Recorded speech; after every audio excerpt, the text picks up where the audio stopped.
Oke, selamat siang. Saya Pak.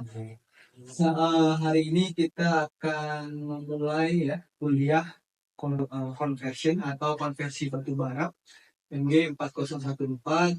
Ini merupakan kuliah pilihan. Nah, di minggu pertama ini ya kita terkait introduction ya, terus juga hal-hal yang harus saudara ketahui terkait konten dari kuliah ini secara umum. Nah, nanti detail materi-materinya di pertemuan selanjutnya.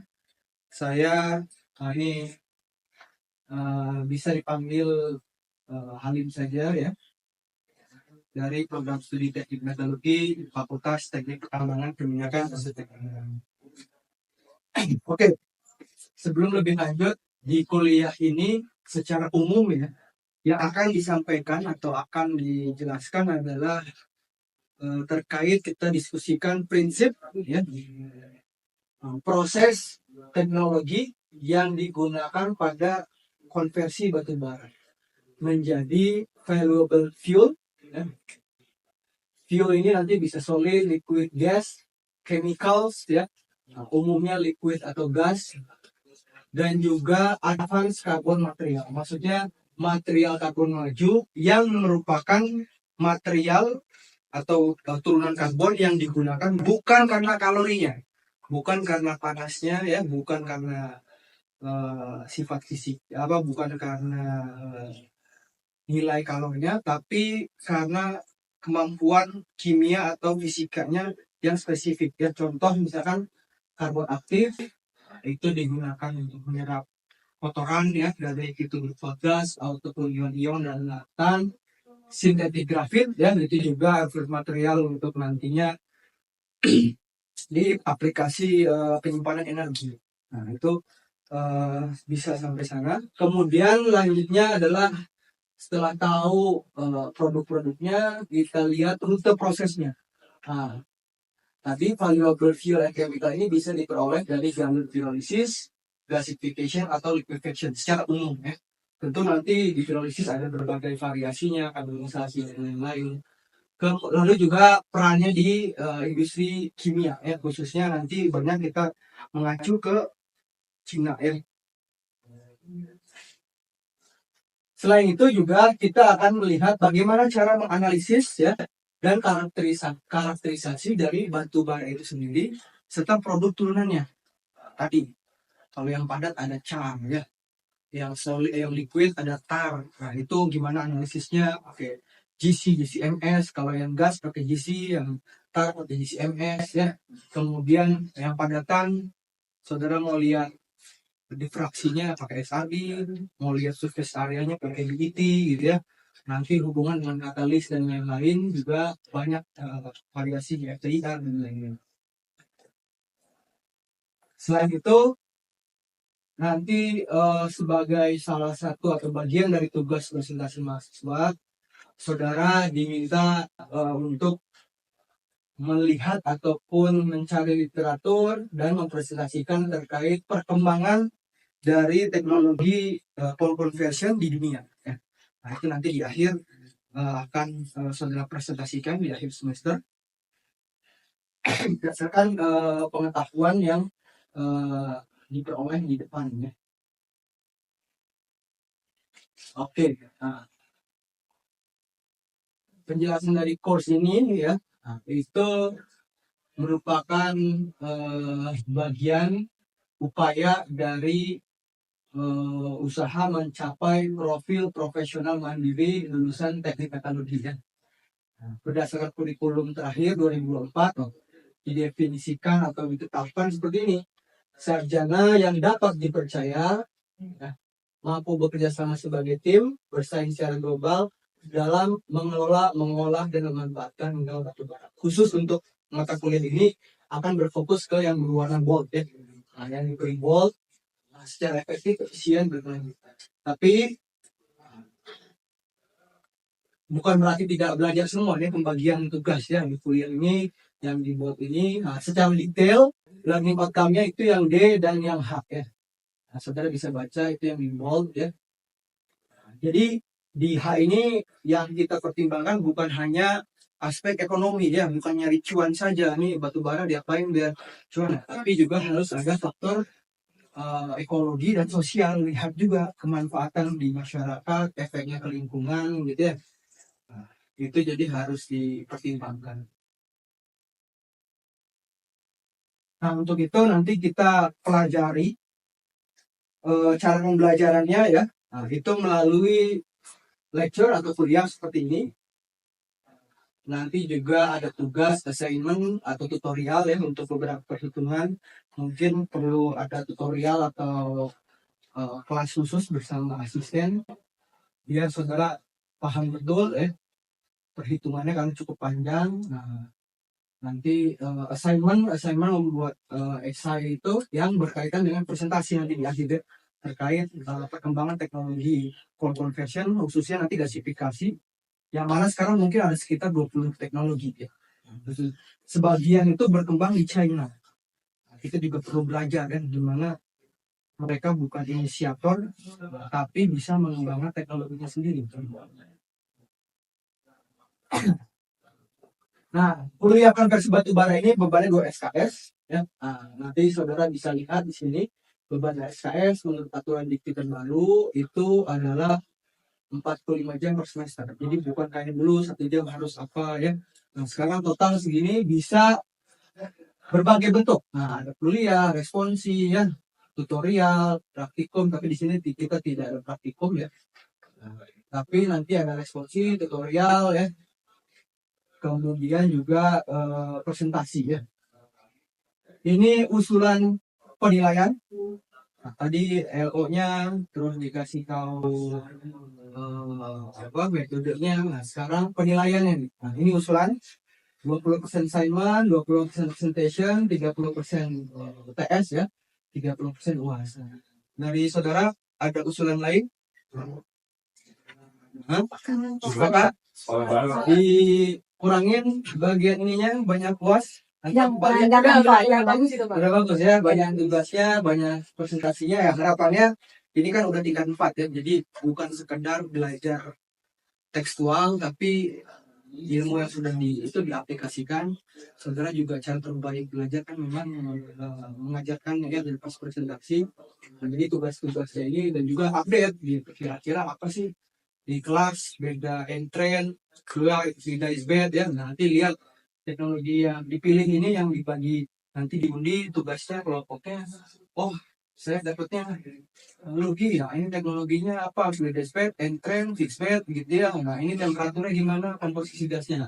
Jadi saya harap tidak sekedar hafal atau tahu tekstual tapi konteksnya ya. Nah, itu yang lebih penting karena teknologi kadang berkembang sangat cepat gitu ya. Kita kalau hanya letter saja sepertinya akan jauh tinggal.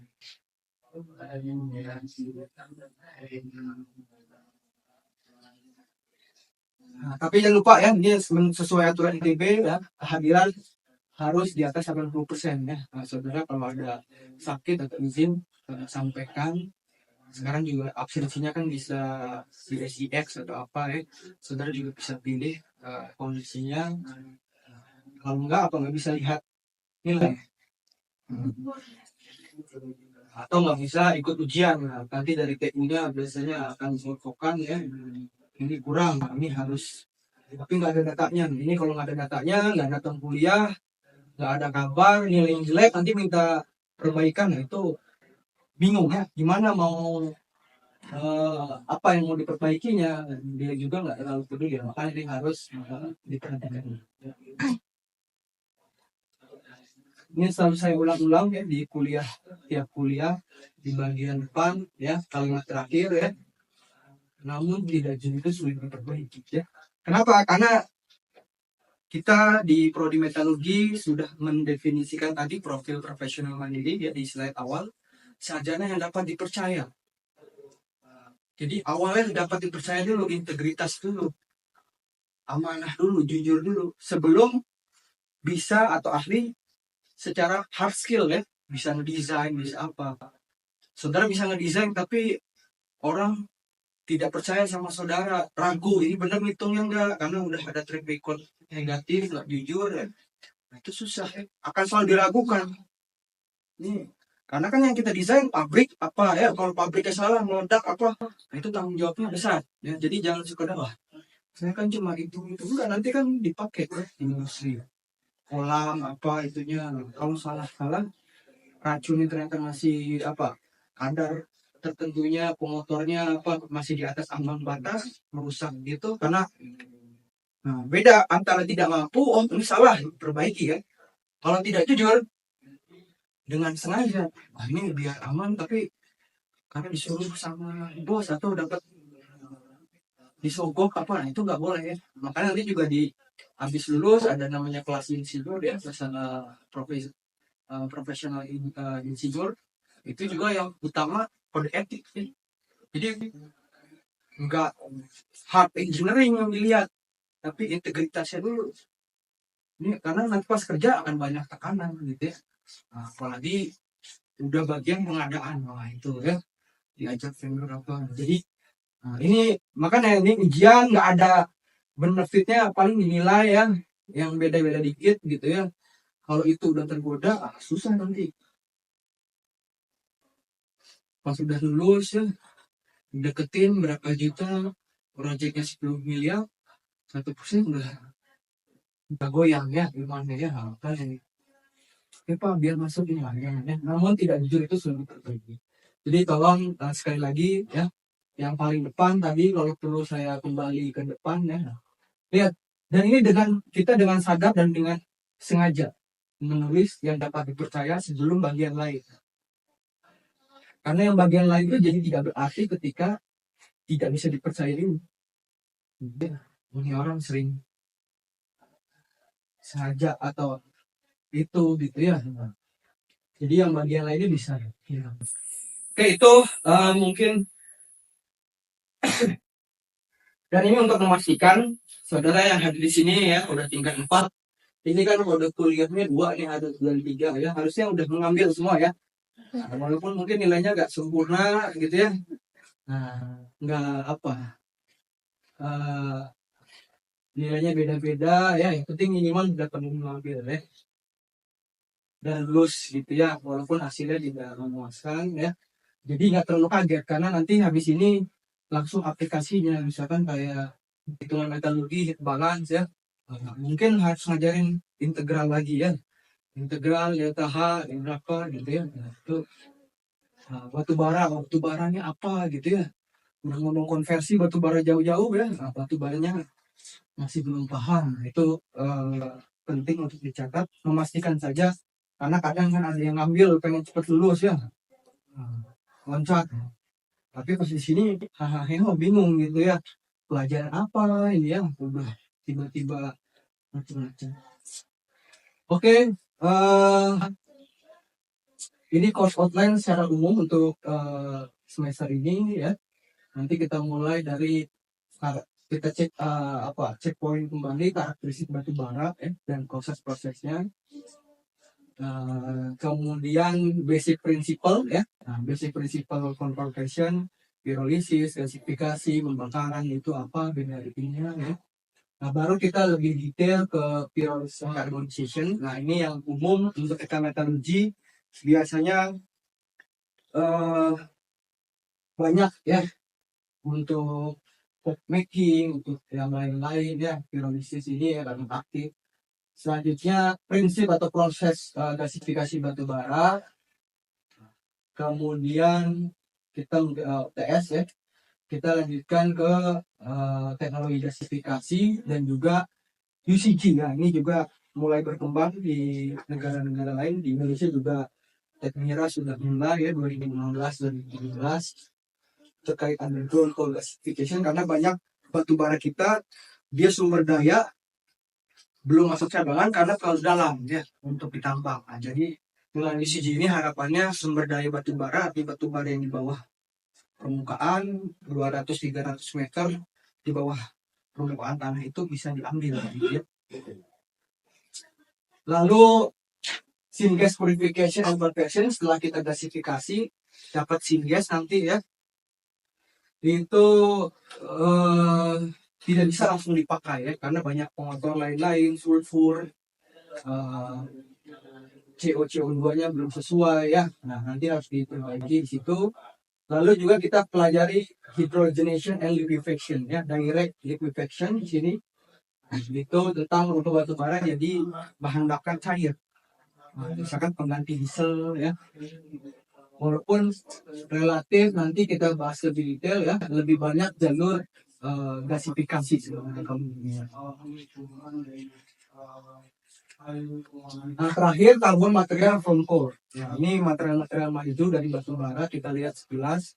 Nah, nanti detailnya karena variasi cukup banyak itu akan ada di presentasi mahasiswa ya, penilaian situ. Jadi nanti ada yang terkait teknologi gasifikasi atau karbon material nanti harusnya semoga di tiga pertemuan ini cukup ya. Nanti pembagian kelompoknya kita diskusikan lebih detail. Silakan nanti saudara propose pembagiannya ya, di atau seperti apa. Nanti temanya akan saya sampaikan di pertemuan selanjutnya. Ya terakhir final exam ya. Nanti ujian. Nah ini referensinya nanti saudara bisa foto atau nanti saya akan share slide-nya atau di Edumate sudah ya. Nanti bisa mulai dilihat-lihat. Gak harus semua dibaca betul ya, tapi minimal ini kontennya biasanya seperti ini. Kalau mau itu yang nomor 1 juga sudah cukup lengkap ya. Tapi kalau penasaran gasifikasi lebih detail ya, itu tentu bisa ke Hikmah ya. Ini sangat terkenal kalau di dunia gasifikasi. Kalau mau terkait batu bara jadi liquid fuel, jadi chemicals, nah ini greener research ini juga sangat. Sedangkan kalau lebih tertarik ke karbon material, nah ini bisa ya. Tapi walaupun ini buku agak lama, tentu update-nya itu yang di paper nanti ya. Dari paper bisa mencari terkait karbon material ini. Kenapa? Karena ini baru prinsip-prinsipnya saja yang material advance. Oke, sampai situ untuk pengenalan mata kuliahnya. Ada pertanyaan dulu? Kita sepakat jadwal kuliahnya seperti itu ya. Ini yang bosan ya. Kira-kira ini bisa dilihat ya, fotonya jelas ya. Perception determine value. Di sini ada, kalau lihat foto ini ya, apa yang ada di pikiran saudara? Ada yang ingin menyampaikan pendapat? Silahkan. Ya kalau dari persepsi saya sebenarnya ini menjelaskan aktivitas tambang batu bara kita sebenarnya yang semasif ini, tapi untuk konversi atau pemanfaatannya seperti di negara kita masih sangat minim. Ya, masih di Indonesia masih mostly untuk electricity ya, dibakar ya. Sedangkan kita tadi materinya udah ada tuh bakaran batu bara ya. Ada satu lagi mungkin. Suka?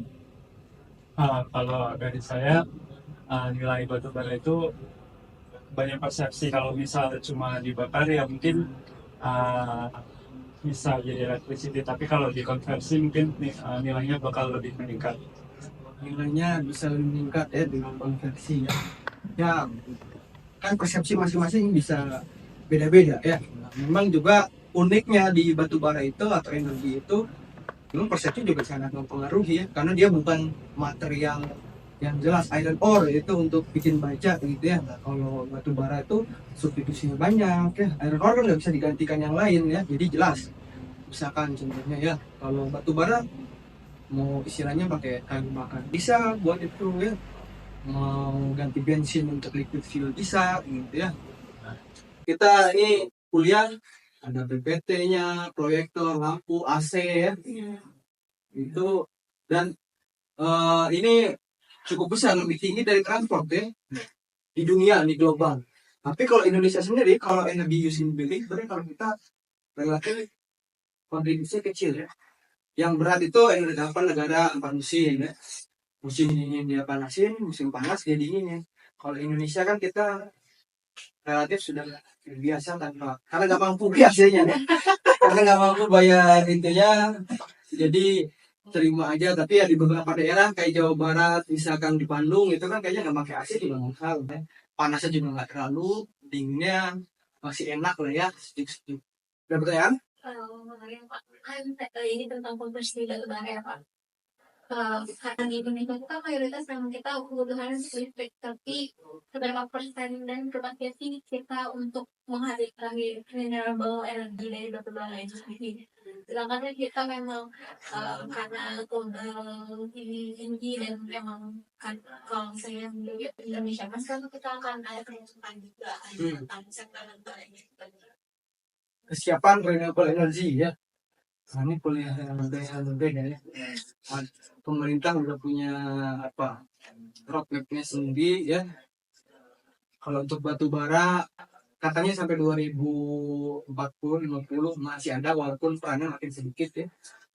Ini mungkin saya agak loncat dulu ke sini biar teman-teman tahu semua teman-teman mahasiswa bahwa batu bara itu turunannya bisa sangat banyak ya. Bisa berupa mungkin yang bakal gampang amonia itu nanti untuk produk pupuk, DME untuk pengganti LPG ya. LPG tadi kita impor 100%, ini masih bisa. Bensin itu juga memungkinkan ya. Kemudian lilin nanti petrochemical itu bisa diturunkan, bisa kita dapatkan dari situ. Terus asam asetat ya, zat-zat kimia juga memungkinkan. Jadi kalau dilihat dari pernah kita melakukan kajian gitu ya, membantu SDM mapping terkait ekspor impor, memang satu yang besar itu LPG ya. Makanya salah satu opsi pemerintah untuk konversi batu bara adalah DME. Nah, ini contoh di Afrika Selatan ya, Sasol ini merubah batu bara menjadi gas, chemical, and fuel ya. Di Sasol di Afrika Selatan ini mereka dulu di embargo nggak bisa dapat minyak, mereka kembangkan sendiri produk gasifikasinya sehingga mereka bisa memenuhi kebutuhan oil and gas termasuk chemical dari pengolahan batu bara via gasifikasi. Nah, jadi gasifikasi nanti diolah, dibersihkan ya, rektisol, sintol. Nah nanti di sini baru diolah menjadi berbagai produk kimia. Awalnya hanya beberapa gasifier, sekarang menjadi kompleks petrokimia yang sangat besar. Dan itu bisa mereka memenuhi tanpa harus impor. Nah, itu juga bisa jadi target kita di Indonesia ya. Kita masih ke impor minyak dan lain-lain. Walaupun investasinya memang tidak murah ya untuk awal. Tapi energi itu jangan dilihat jual beli, tapi ketahanan.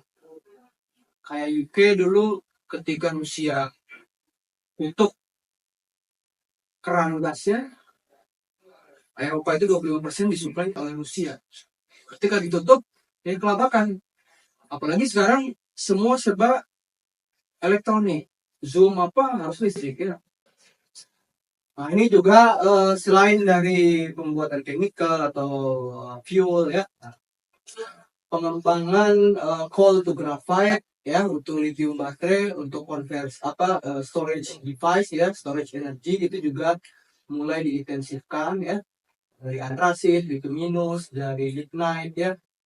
Nah, ini kita banyak jurnal ini juga baru ya. Gimana bisa? Karena apa? Grafit ini 60-70% diproduksi di Cina. Ini negara lain mengklasifikasikan grafit ini sebagai kritikal mineral atau kritikal material. Yang mana kalau itu nggak ada, industrinya terpengaruh gitu ya. Nah, kita juga sudah mulai ya terkait penelitian terkait ini. Nanti harapannya bisa juga mengisi dari riset-riset itu ya, kita dari low rank coal menjadi reduced graphite oxide ya, jadi nano graphite itu juga mungkin. Ada pertanyaan dulu sama sini? Sebenarnya Pak, sebenarnya kan tadi udah dijelaskan berbagai macam konveksi gitu, dari gasifikasi, likuifaksi, dan sekarang adalah pembentukan material karbon dari batu bara. Sebenarnya kalau misalnya untuk Indonesia ini paling realistis Pak untuk di aplikasi yang pertama kali atau diterapkan itu yang mana? Ya, ada yang mau berpendapat? Kan saudara juga warga Indonesia kan tahu kebutuhan. Kalau baca-baca gini kira-kira gimana? Atau lebih ke arah apa yang basic tadi, fuel gitu, apa chemical? Mbaknya, Angel gimana? Menurut saya sih kayaknya buat di Indonesia lebih ke film sih karena emang yang paling dipelajari itu soalnya lebih ke buat perubahan energi di Indonesia. Hmm. Jadi kadang kalau buat riset itu ada juga ya. Artinya kita lihat di lapangan ya kebutuhannya. Kita sebagai kampus atau sebagai research institution ya, memang kebutuhan Indonesia masih dasar ya. Kalau industri seperti ini di Indonesia sendiri memang belum ada. Tapi bukan berarti kita di kampus tidak memulai gitu ya. Klasifikasi itu tetap harus dijalankan. Beberapa perusahaan itu PTBA ya, Kideko itu juga sudah mulai. Nah, jadi kerjasama pengambil masyarakat nanti kalau saudara berkesempatan ikut bantu gitu ya. Perusahaan-perusahaan itu juga sudah mulai ya mempelajari ini gitu ya. Tinggal pertanyaannya kita mampu nggak support gitu ya menyelesaikan masalah ini. Nah ini contoh tadi dari batu bara ya, ini untuk energi di power di industrial boiler, redukan fuel di semen atau smelter ya. Kita ini saudara metalurgis tentu penggunaan batu bara sekarang masih common untuk di smelter ya.